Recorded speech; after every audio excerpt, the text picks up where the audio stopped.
Epidemic seminar. It's very nice to have Zoltan present. He has a broad background in many aspects of applied mathematics, fluid mechanics, and later on a whole bunch of mathematical biology. So he was kind enough to give us a gentle introduction to SIR, also dealing with the current work that he's doing and other things. Thanks, Zoltan. Thanks, Yoni. So it's my first Zoom talk, so I'm not sure if may not go everything smoothly. So let me know if you can't hear me or is something not visible. So please give feedback. So I share my screen. I have a slideshow. Here it is. So let me start this. So first, also because it's a Zoom talk, it's very strange that I don't see the audience. So if anyone fears that you want to interrupt with questions, I think I really don't mind. That would be a good thing. If you have any questions, feel free to interrupt. Of course, you can ask also questions at the end. Okay, so so as Yoni said, I'm an applied mathematician, but I'm definitely not an a specialist, an expert in mathematical modeling of epidemiology. So that's not my field. But I became interested in the last few weeks of this area. So the talk that I'm going to talk about is, of course, I don't have any background in the medical aspects and clinical aspects of the problem. My focus will be on the mathematical modeling of this kind of scenarios and strategies to control epidemic outbreaks. And the talk will have three parts. The first part will be about the basics of simple epidemic models. This is the simplest one, the so-called SIR model. And it's based on a couple of nonlinear ODEs. Then I will talk a bit about an adaptation of this model to the COVID epidemic that we looked at, and some specific strategies that we found that could be optimal for controlling this system. And in the last part, I will talk briefly also about recent COVID modeling papers that appeared by the Imperial College and Sydney University that you can see in the media. And so they are the professional epidemic modelers, and I will discuss a little bit the differences and what type of models they are using and what are their conclusions. Okay, so starting with the SIR model, so what it means, just susceptible, infected, removed, or recovered. So we divide the population into three categories, represent their proportion, their presence in the population as some fraction. They are continuous variables, and so the S and I and R variables, they add up to 1, that represent the total population. And so these are functions of time. They are described by ODEs through their interaction. So it's like chemical law of mass action. So the number of susceptibles changes in time according to the number of new infections created in the system. So it's a product between the number of fraction of susceptibles and the fraction of infected in the system. So this is described by this red arrow in this diagram. Then we have the number of infected. So this is a source term, the KSI, in the second equation. And then we have a loss term, which is the recovery or removed from the system. And then finally, everyone gets collected, or those who were infected, they recover and they get collected in this removed category. So an important feature of this standard model is that there is no recycling. So those individuals who recovered from the disease, they are either dead, so in which case they don't count anymore, or recovered and immune, so they cannot catch the infection again. Another comment that maybe I want to add to this equation, so that this is a nonlinear system of equations, so we cannot solve it explicitly, but of course it's easy to analyze, very simple system.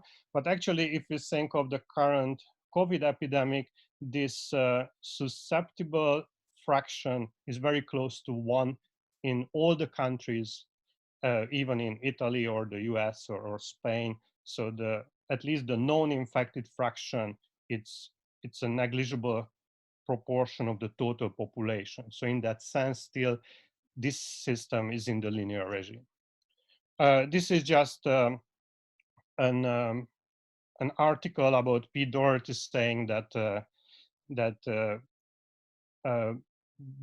you cannot get the coronavirus twice. So there is a pretty common consensus. So Peter Doherty is a Nobel Prize winner originally from Brisbane, whose expertise in immunology, and so many people there is a consensus that the immunity, at least on the time scale of a few years, is pretty robust, is likely to be pretty robust after an infection. So in that sense, the SIR model represents this correctly.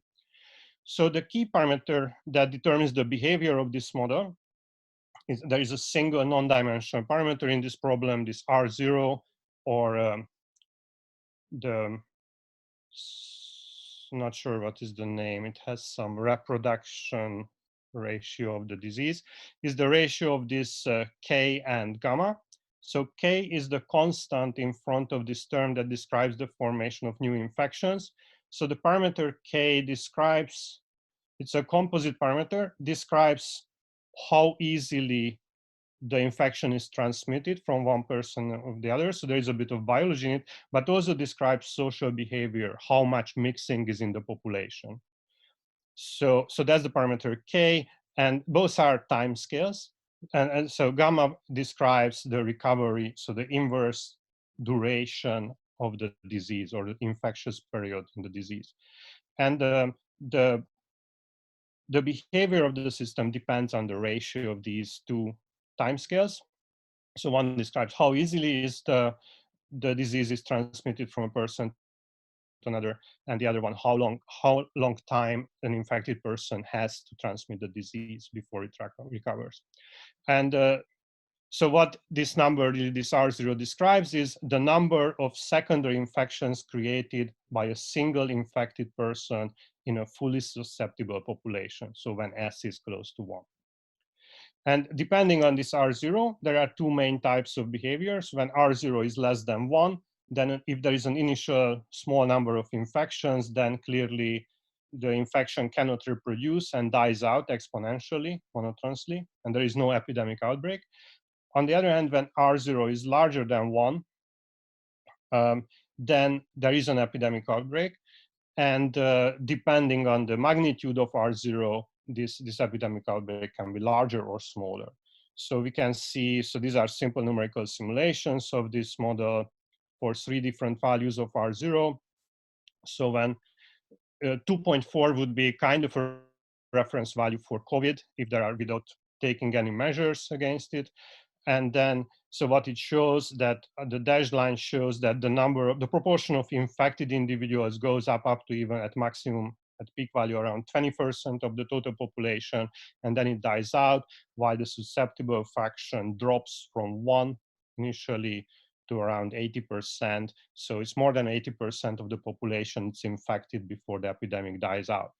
The time scale is just a very rough idea about what would be the COVID timescale. So this is not necessarily very accurate, but still it shows that the timescale would be around a few months. On the other hand, if R0 is reduced, so there are different values, what we see that the peak is smaller. So this is the flattening of the curve idea. And not just the peak is smaller, but the area under the peak is also smaller, not just the maximum value, which is shown by the fact that the asymptotic final value of the susceptible fraction doesn't go down to 80%, but it actually is 70 or 60% for other values of R0. So it's a smaller proportion of the population ends up infected by the end of the epidemic. Another important difference, the time scale changes. The slower, the smaller R0 is, the smaller the initial exponential grows, but also the peak happens later, so it can extend over few hundred years, 300 days. And this is the same thing, is showing the dependence on R0 of these characteristics. So the blue curve shows that as we reduce R0, the peak value decreases. When R0 is 1, it goes down to 0. Then there is no epidemic anymore. and the duration to the maximum value to the peak increases from a month or two to up several hundred days if R0 is reduced close to 1. There are two quantities that can be calculated, important quantities that can be calculated in the context of this SIR model that characterize the epidemic. One is the total infected fraction of the population by the end of the epidemic. This is important to know how much immunity we will have in the population at the end, and also how many people will be affected by the disease. And this can be calculated by integrating. We can eliminate time from the first two equations, and we can integrate it and find a kind of an algebraic equation that can be solved explicitly. This graph shows a graphical solution of this quantity I total, as it depends on R0. So R0 describes the slope of this straight line, and the total infected fraction changes. It becomes smaller as we reduce R0 and gets closer to 1. And I will show a graph of this curve. So this I total is a function of R0. But before that, there is another important quantity which is different, and that is related to herd immunity. We can ask the question, what is the minimum proportion of immune fraction in the population that doesn't allow the infection to spread in the population? And to calculate this, it's very easy. We assume that there is a fraction I immune in the population, then there is 1 minus I susceptible. So the reproductive number of the disease, instead of R0, the effective propagation of the disease is described by R0 times 1 minus I. Because every time an infected tries to infect someone else, there is some probability that that person will already be immune. So not all infection will be successful in that sense. So therefore, the threshold immunity that stops this progress is when this effective R0, so R0 times 1 minus IT equals 1. So from here, we get a simple formula for this threshold immunity as 1 minus 1 over R0. So it's easier to understand these two quantities on this graph. So the top curve, the black curve, shows the total infected in the population depending on R0. So as I said, the COVID R0 is around 2.4, which leads to around 80%, infecting around 80% of the population. And the immunity threshold, it has a gap between the I total and the threshold, which can be useful and very important for the strategies.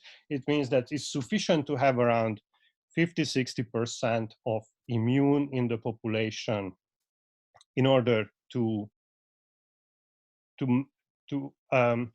avoid the progression of the disease in the population. So if it's at least around this 60%, then the infection cannot spread. So for example, one could use it in different ways. For example, one could temporarily reduce R0 to a value that is smaller to reduce the peak. And then this would generate still a large number of total infected, but much less than 80%, but we could reduce it to 50%. Then we could release back the R0, and the amount of immunity in the system would still be sufficient for the total population not to allow a recurrence of the disease, for example. So what social distancing means in this context of this simple model is we want to reduce R0. This is reduced through the parameter K, which means we reduce the probability of mixing between the population, the probability of an infected individual transmitting the disease to a susceptible one. And by reducing this, there are two possibilities. Either we reduce it in such a way that R0 is still larger than unity, then we get a smaller epidemic, the ones that I showed on the graphs before. So we get the flattening of the curve. It has a longer duration, slower exponential increase, and and the smaller value of the peak infected proportion. The peak value is important in terms of healthcare capacity, because that determines how many people are sick at the same time. The other possibility, that is probably something that is happening right now in Australia, for example, is suppressing the epidemic. So a stronger social distancing can reduce case sufficiently that R0 is less than 1. What happens then is that the disease starts to go away monotonously. The infected proportion goes away exponentially according to this exponential factor minus gamma 1 minus R0t. So gamma is time scale corresponding to around 10 days, 2 weeks. So that's the duration of the disease, but it matters how much below we are, R0 is below 1. So if R0 is just a little bit below 1, this exponential decay can be very long, has a long tail. If R0 is 0, then it basically takes, or that's an idealized situation, then it takes about, characteristic time scale would be around 2 weeks for the infectious fraction to decay to 0.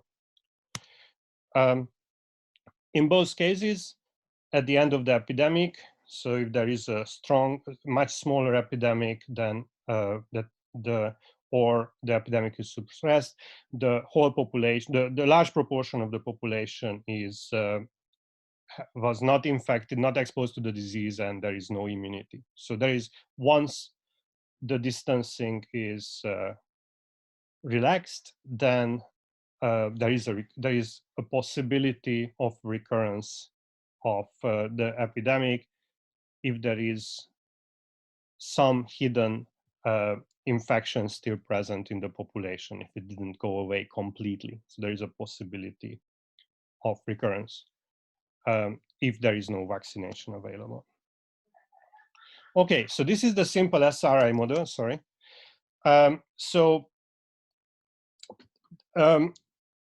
The problem with this is this possibility that one is locked down in this situation for a very long time because there is no immunity and the vaccination may be more than a year away. But this simple model doesn't take into account an important known property of this COVID epidemic, that the outcome of the infection has a very characteristic differential behavior depending on individuals, mainly age-dependent behavior, but also depending on previous health conditions. So we try to build that into a model, to refine the model a bit, to see how can we take that into account. So this is a table from the Imperial College paper, but it's not their data, it's just what they use. They reference another paper about hospitalization and the need for critical care. So of course there is a gradual transition over age groups, but if we compare, just pick 2 lines on this table. So for example, in the 20s, in the age of 20s, we see only 1% of the symptomatic cases needs hospitalization. There could be other non-symptomatic cases, and then around 5% of those hospitalized needs critical care. So altogether around 0.03% fatality ratio of those infected in this age group. And then if we compare it to the age of 70s, a quarter will be hospitalized, half of those needs critical care, and 5% can die from this infection. Now, this age dependence doesn't take into account also the pre-existing conditions. There is other data that seems to show that around 99% of deaths had pre-existent serious chronic diseases like heart disease, respiratory diseases, or something else. The data is not very accurate at the moment. So one can look at different sources and there are different types of numbers, but kind of the rough idea is a bit similar. So there is, I want to show you a few more. So this is another one from a table from Italy that is about pre-existing conditions. So this contains a data set of few hundred individuals, and it shows that in this case, 8%, so less than 1%, only 3 cases had no previous pre-existing conditions. So this is not age dependent. Also, another data set, this shows age dependence, but not previous health conditions from 4 different countries. So this source is from Oxford University. And so if we look at, for example, the green columns show that if under 30, there was not one case in Italy in terms of, these are fatality rates. So no one died in Italy or South Korea under the age of 30. So of course there were a few in around in the 30s categories, but that doesn't take into account that pre-existing health conditions may also play the role. Also, I saw recently an article about, this is also relates to deaths and pre-existing conditions, an article about how the numbers that we see in terms of the deaths per day in different countries, that's important to take into account that they are just numbers that not necessarily describes the exact reality, in the sense that what they mean that if someone died in a hospital that previously was diagnosed with the virus, but on the other hand, most of these people had previous pre-existing chronic diseases, so it's not always clear what was the factor in which the disease contributed. And so this, there is limited information that we see just looking at the numbers. And it even mentions one case in an 18-year-old in Coventry tested positive for coronavirus the day before he died and was reported as his youngest victim at the time. That of course gets picked up by the media, but the hospital subsequently released a statement saying his death had been due to separate significant health condition and not connected to the virus. I'm not saying that there are no exceptions, and probably there are many exceptions in which young people can die even without pre-existing conditions, but these are more like isolated cases, and it's, if you look at the statistics, they represent a small minority. So using this age-dependent and previous health condition dependent outcome of the disease, we can refine the model by taking this into account and divide the model into 2 subpopulations, 2 compartments. Each of these compartments are described the behavior as an SIR model, and there is interaction between the 2 compartments as well. So we can have like some proportion, we don't need to decide exactly what percentage of the population, but there is the majority low-risk population, could be like 80% or less or more. And they represent people with mild symptoms like Tom Hanks and Prince Charles. So by the way, Prince Charles is 70 and Tom Hanks is diabetic, but there are still many cases in which, so even the mortality and even in the high age groups is not very far from 100%, but there is a significant ratio there. So, and there is the high risk population, let's say, older than 65, that is around 25% in a typical European country of the population, and plus existing health problems. And then when we take into account the new infections, we can look at the dominant terms in the product between these different types of S and I quantities in the 2 groups. So first of all, in the low risk population, the dominant route of infection will be within this group. So we can neglect the dashed lines. That means we can neglect the infection coming from the smaller high risk group infecting susceptibles from the low risk population. And also we neglect infections within the high risk group and assume that the dominant route of infecting individuals in the high risk group is through coming from the low risk population, which is larger, infecting susceptible individuals in the high risk population.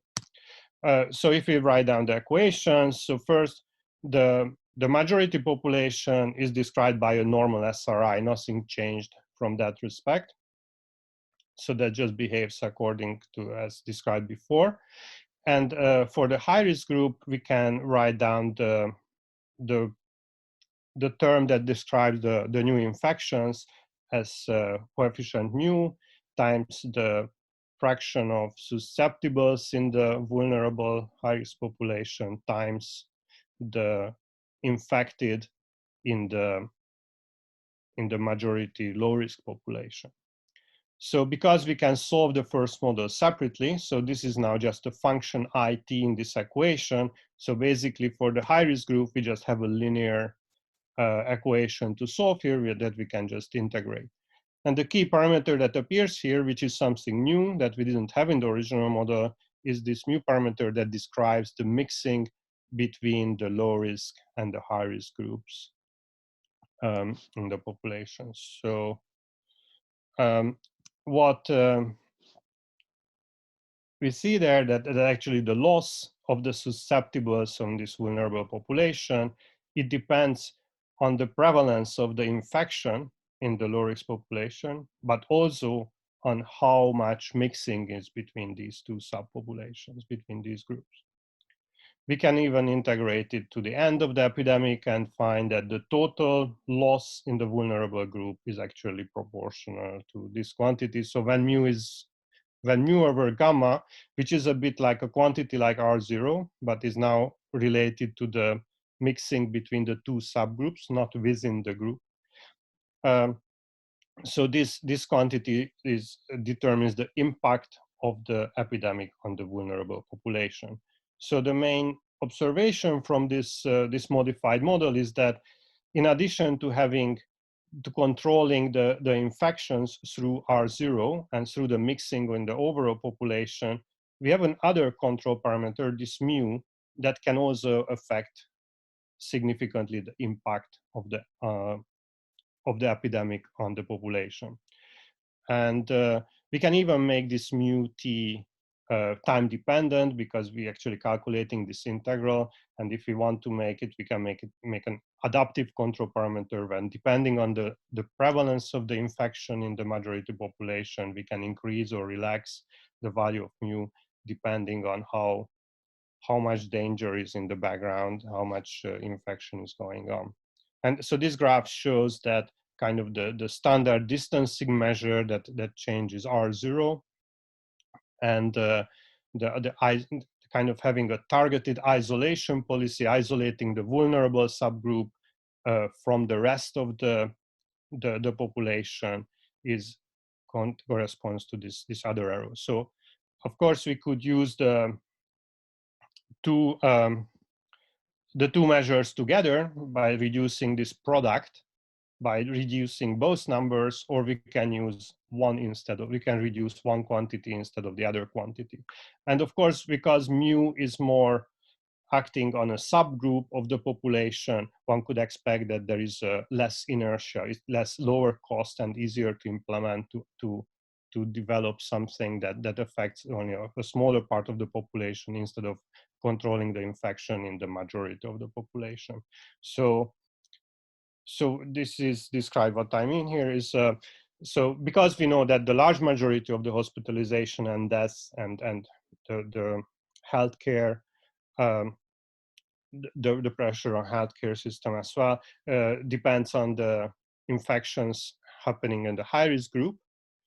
This can be controlled by the parameter mu, by a targeted isolation of the vulnerable population. So it's separating the vulnerable population from the rest of the population, which is an alternative or complementary to this uniformly applied distancing. So instead of uniformly applying the distancing, reducing R0 to everyone, one could target and the subpopulation where it has a more efficient, could have a more efficient impact on the effect of the epidemic.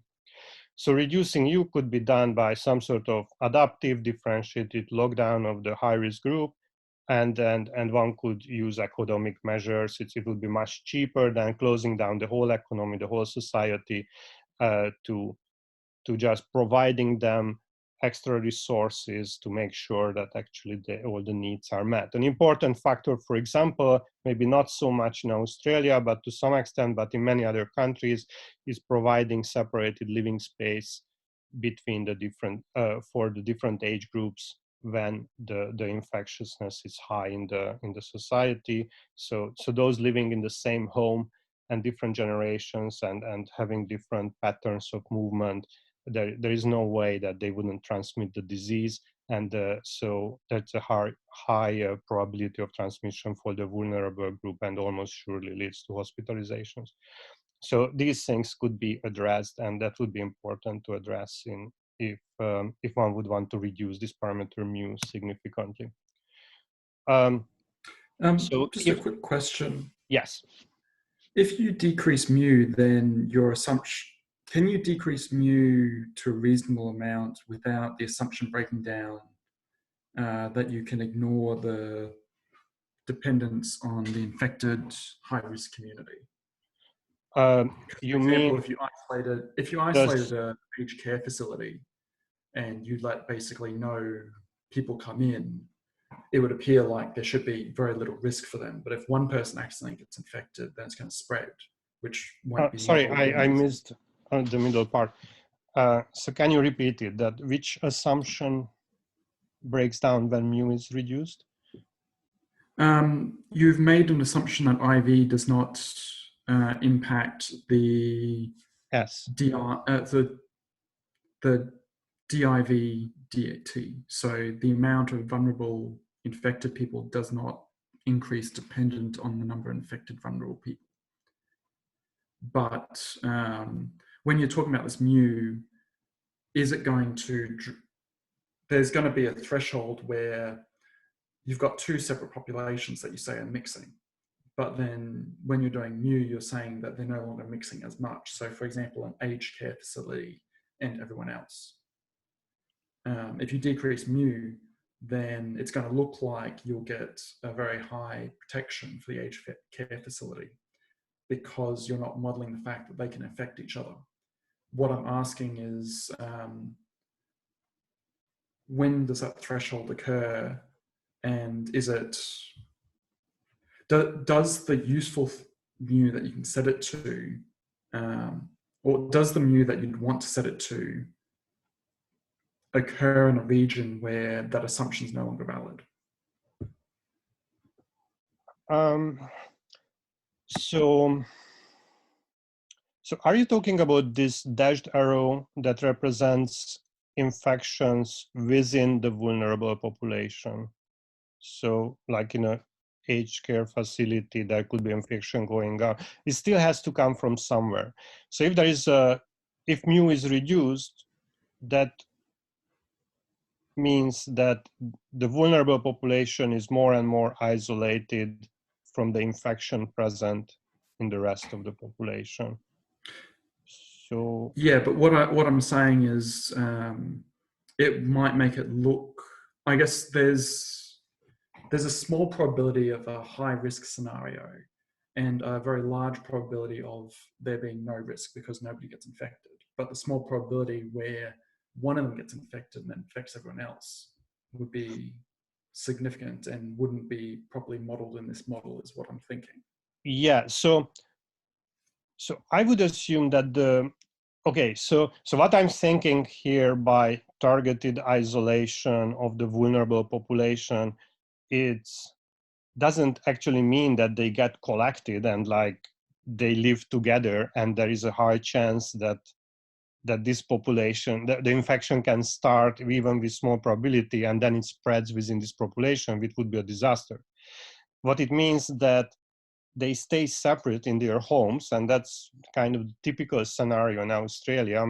So aged care facility wouldn't be the typical scenario I'm thinking of. That is more like people living in their home. They may still have healthcare needs, and that would need to be implemented in such a way to make sure that they don't pick up infections through this. So there is still some sort of communication going on, but of course there is video links and various things, and there are ways to implement that. So within an aged care facility, I mean, I don't know how would someone implement it exactly. I'm sure there would be a way, but the key thing is that you cannot allow, you want to reduce the probability of infection to be transmitted to this vulnerable group. So you'd only consider cases where you decrease mu, but at the same time decrease k of the vulnerable subset, so that they're isolated from each other as well as isolated from low risk population. Yeah, so basically if they stay home, that automatically isolates them from each other as well. The primary goal is to be isolated from the rest of the population, but that's in most cases automatically isolates them from each other as well, yes. Okay. Hello, can I ask quick questions, Jonathan? Yes. So you are presenting the SIR model, and as I know, there's another model called SEIR model, which includes the sort of exposed group, which is basically a group of people who get infected but do not show symptoms yet. Is there any particular reason why you choose to work with the SIR model instead of SEIR model? Yeah, good question. So the SIR model is the simplest version of this group of models. So there is a huge zoo of different variations of these models. One of them is including different stages of the disease. Maybe someone is infected or exposed but not infectious yet, or already infectious but doesn't have symptoms. So one can have a more refined version of the model. As I say, I'm not an expert in this, and so it's obviously adds more parameters to it. The COVID infection is a fairly straightforward and fast infection. Yeah, it may be some benefit. But I think that for the COVID-19, the expo component is important, because we know that there's people who get the virus, who already has the virus, but do not show any symptom yet. So they basically can spread the virus around. So I think that for COVID-19, it is important to have to incorporate the exposed component to the model. Yes, I agree. And so, as I said, we just looked at the simplest version of the model, and yeah, it could be useful to extend the model and have refinement. That's a possible refinement. We haven't looked at those kind of things yet. Yeah, there are other things like quarantine, and that also affects the value of gamma because the infection cannot be transmitted. So yeah, there are many versions of this model, and one can add multiple stages.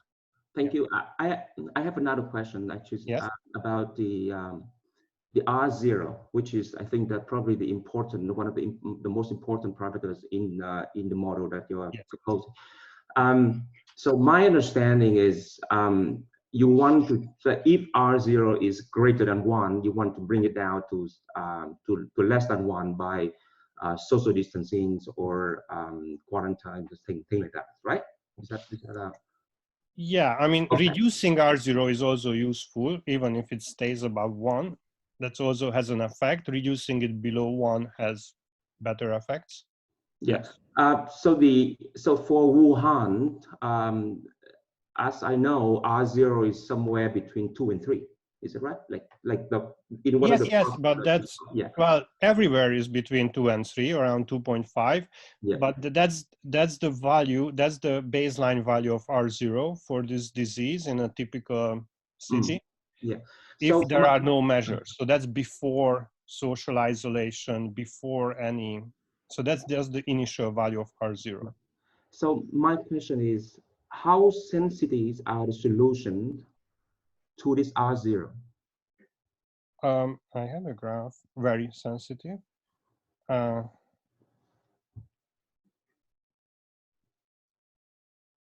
these are the, so if you change R0, it changes the size of the epidemic, the duration of the epidemic, how many people were infected. And yeah, different diseases have different outcomes in this respect. So are they very sensitive, or? Well, if I double, I mean, yeah, so these are so the next graph shows the dependence of the peak value, which is roughly linear in this regime. So the peak value goes down as you decrease R0 proportionally. The duration changes. Yeah, so obviously the aim is to reduce R0, less secondary infections, and that reduces the size of the epidemic, increases the duration, and decreases the amount of immunity at the end. So these are the trade-offs. So, okay, so my next question is this. So if reducing R0 to less than 1 is very effective, then essentially if we enforce social distancing and assume that everybody follow that, yeah, then we should be able to drive down R0 to less than 1 quickly. Is it right? I just had. I think that is so if R0 is less than 1, and I'm pretty convinced that the characteristic R0 measured now in Australian cities is probably less than 1. Yeah, yeah. And you will have more. I will have more graphs in talking about the Prokopenko paper that has some graphs related to this. Yeah. So the decay rate is e to the minus gamma 1 minus R0t. Right. So if R0 is less than 1, there is an exponential decay with right. a certain rate, and I think that's what's happening. Right, right. Makes sense. So then my question is that, let's say if there's another new break coming in, then everything will start all over again. Then the question is that, can we stand several ways of social distancing mitigation? Like if you try to bring down R0 to less than 1, everything back to normal, we go out to work, boom, there's another outbreak, everything restart. We have to do some social distancing again. So my question is that, can you kill, for example, stand several ways of social distancing like this, for example? I think that's a question. Yeah, right? I will have some graphs related exactly to that later, and that's based on the papers published on this recently by the epidemic modelers. Okay, so I will come back to this. Thank you. Okay, so let's see where we are. So I propose this idea that reducing mu, isolating this subpopulation, is an alternative or complementary way to reduce the final impact, health impact of the epidemic. And this, if one concentrate on just a light version of social distancing, let's say reducing R0 not below 1, but just to a certain extent, just to reduce the peak, then the population can develop, a large proportion of the population can develop herd immunity without saturating healthcare capacity, because a small proportion of this low-risk group would get into hospitals, and over a shorter time frame, because it's not slowed down by reducing R0. And there is a much less disruption and lower economic cost, because there is almost business as usual for the low-risk group. Okay, some connection to various countries and the ongoing epidemic is, so effect of mu probably can be seen in the striking difference between mortality between Italy and Germany. So we know Italy has very high mortality, around 10%, and Germany only around 1%, is slightly increasing now. And that's very clearly linked to the fact that the separation between older and younger age groups, it's much stronger in Germany in terms of living in different housing and so on, and it's much more mixing going on between these different generations in Italy, which leads to a higher mortality, even if there is no targeted isolation of these groups. It's just the baseline value of mu from where they start is probably already lower. Also want to mention that some countries kind of consider the idea of aiming towards getting somehow towards herd population level immunity. So Sweden is an example where there is only light measures, the borders are open, the restaurants are open, and kind of the logic is that it's up to individual responsibility of everyone can decide the level of risk that they want to take. However, in Sweden, is no clear, as far as I know, there is no clear policy for in a systematic way to isolate the vulnerable population. So I think that's a bit dangerous because they only do aim for one side of it, but they don't use both sides of this strategy. So there's not, so things like there is no measures to avoid mixing between, even within family and so on, to mixing between different age groups. Similar story in Netherlands. So Prime Minister is saying that what I hear around me is that people are glad that they are treated as adults, not as children. He said on Friday, sometimes this lockdown feels invisible. Cities may be quieter, but still clamber and climb. But kids still clamber on climbing frames and teenagers cycle side by side. So it's kind of, they leave it to individuals to decide. They talk about herd immunity, want to get there somehow, but again, there is no clear targeted measures for reducing mu. It's just kind of something will happen. So very quickly about the two papers, about what the professional epidemiologists do. So quite well-known Imperial College paper that was published a few weeks ago. It's not published, it's a preprint. And there is a similar paper specifically applied to Australia that you probably have seen in some news paper articles by the University of Sydney group. They are both using, so they are not differential equation based SIR type models. These are agent based models. So they have, or individual based models. They create a synthetic population that is composed of millions of agents. So it's the similar, comparable to the number of population, and use census data for the distribution of the population in cities, what is the homes, how many people live together, where they go to work. It's very detailed representation of the whole society, how they go to work, how much mixing is public transport, they use cars, schools, everything is represented in the model. This is some quote about these details. It's really detailed representation. So what an applied mathematician would notice, the more details you add to a model, then there is more uncertainty. Of course, this introduces hundreds, if not thousands of parameters that are a bit uncertain. It's a large scale model. And so that's a kind of a risk, but it's possible to test out strategies in a very detailed way. The question is, are these numbers really reliable? So if we compare, for example, so one issue with these models that I see could be a problem is that if we could compare it with other large-scale computational models like weather forecast models. Weather forecast models have high complexity, but they rely, first of all, complex mathematics and physics equations that we don't have in these models. So these are just random agents moving around randomly. And at the same time also, it's a weather forecast model is tested every day. If they don't get the weather right, you can calibrate the parameters, you can figure out what's wrong. But epidemics don't happen every day. So that's a bit, I think, questioning the validity of these models.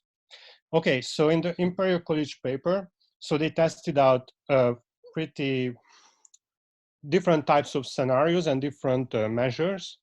And one that we were particularly interested, they also looked at age-dependent measure, just one, social distancing of those over 70 years.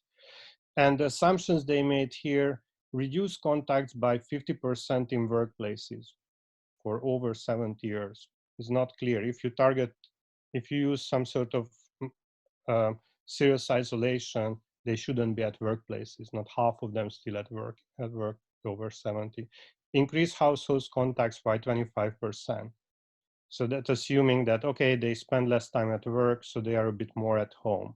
I think at home is pretty much the disease is transmitted anyway if they live at the same place. So reduce other contacts by 70%. So all these numbers are assumptions, and there are lots of this kind of numbers.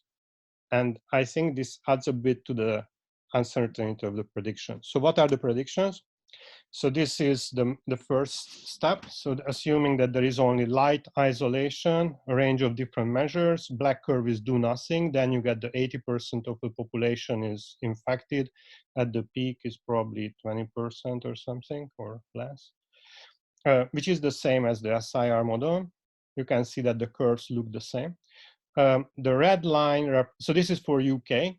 The red line represents critical care facility, and the curves represents the number of critical care beds needed for the different measures.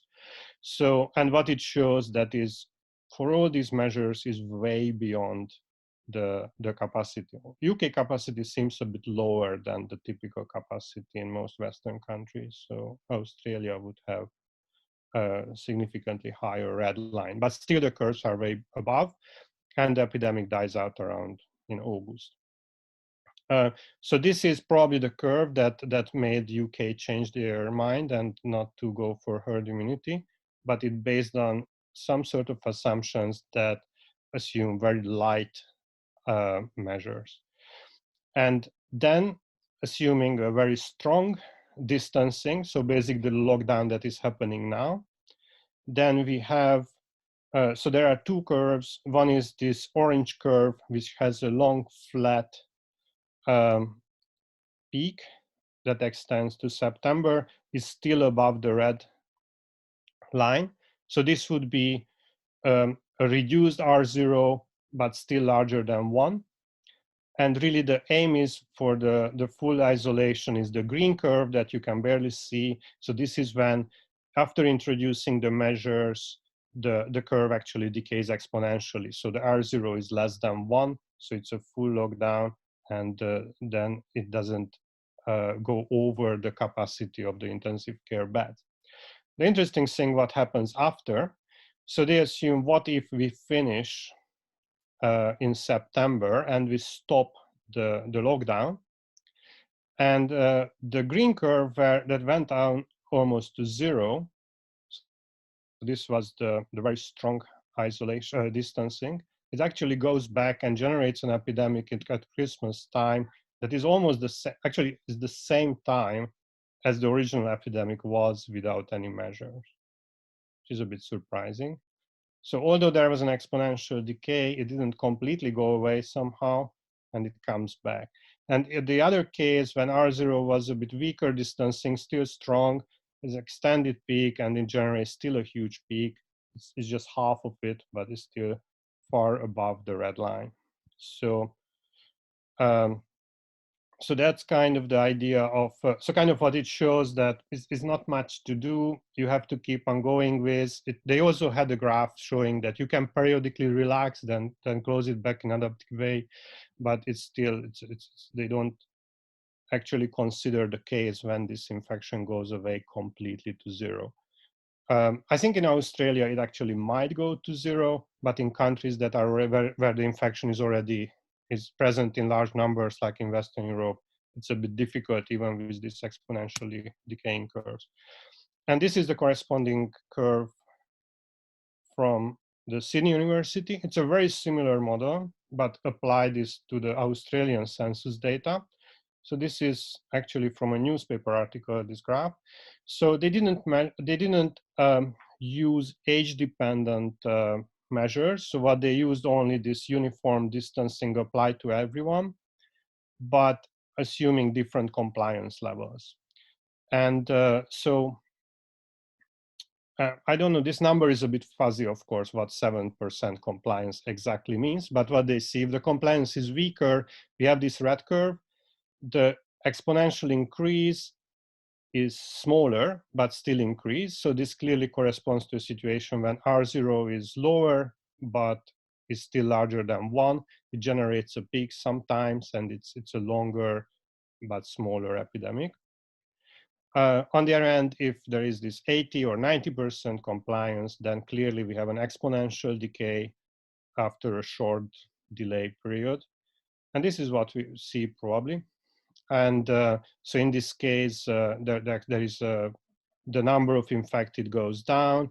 And they also say the similar thing as in the Imperial College paper. If you stop after 140 days, then there is an exponential increase, and it returns back. So it's not so clear why in Australia this number cannot go down below 1, but it's still, the model seems to suggest, at least for these parameters, So if this is 1,000, still the decay rate of the curve is not enough over 150 days to reduce it to 0.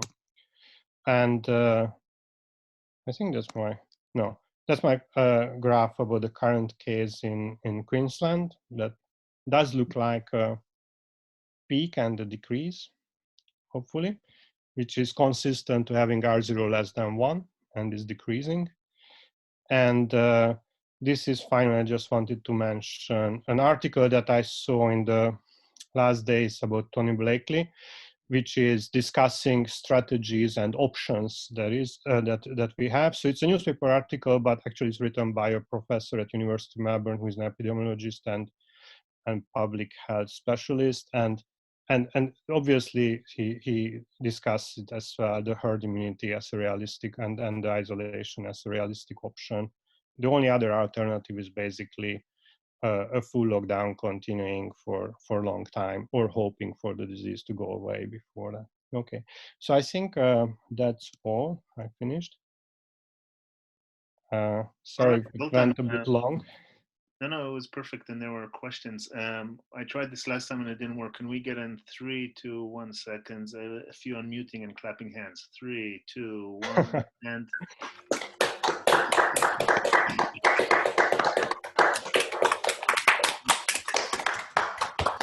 Great. Zoom's pretty good in superposition of voice. That's wonderful. That was very useful. We have time for a question or two. It's good that we finish by 9 p.m. And then just I want to say before that it'd be very important to find a speaker for next week. So I'll just send a message about that. Our first 2 speakers were great with actual activity in this area, even though Zoltan says he's not an epidemiologist. That was very instructive. But if the next speaker is much more of an amateur, that is fine as well. So we can take one of the papers that Zoltan mentioned and discuss them, or anything else. But a question or two for Zoltan? Hi, Zoltan, this is Henry here. Really nice talk. One of the criticisms of that Imperial College paper by Ferguson is they don't consider any kind of contact tracing, which is what you see in places like Singapore, Japan, China, Taiwan. Do you know how they might incorporate contact tracing in either like their kind of model or SIR models and stuff like that? Yeah, it's a good question.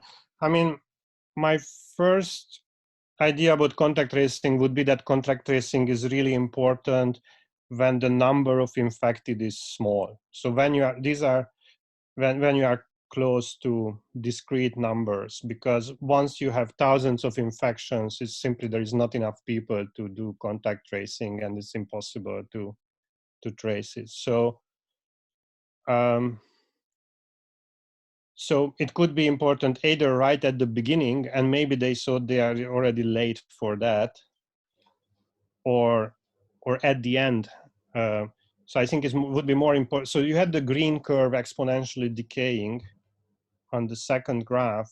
So I could imagine when those exponential decay is low enough, then some sort of contact tracing could play a role of identifying the last infected ones. I think this maybe in Australia would work at some stage, but yeah, I don't know. Yeah, there is criticism of the Imperial College paper. I saw some reviews, so even if it's not published yet, saying that if there is a strong distancing and the numbers go down exponentially, eventually the numbers will be low enough, then there might be a way to eliminate the disease completely. But these are just opinions. I don't really know what to say about that. Okay, another. I've got a question, Zoltan. Thanks for your talk. Tom Stace here. So in that, there was a graph you showed at the end where it had different scenarios corresponding to different compliance regimes. And so my question would go to some mixture of those agent-based models and the compartmentalized model that you showed earlier on, where if you imagine, I guess my question is, if R0 has some distribution over the population, that is, there's some people who are very compliant, some people are very non-compliant, how dependent is the performance of the suppression regime when you have a small number, say, of very non-compliant people versus a large number of highly compliant people? Yeah, I didn't look at the paper that carefully. I don't think they took into account this kind of detail. So yeah, it can be important that instead of saying that this compliance is somehow uniform, you could have small non-proportion compliant could have a large effect on the system. Yeah, I don't think they looked at it. It's an interesting problem, but I don't know.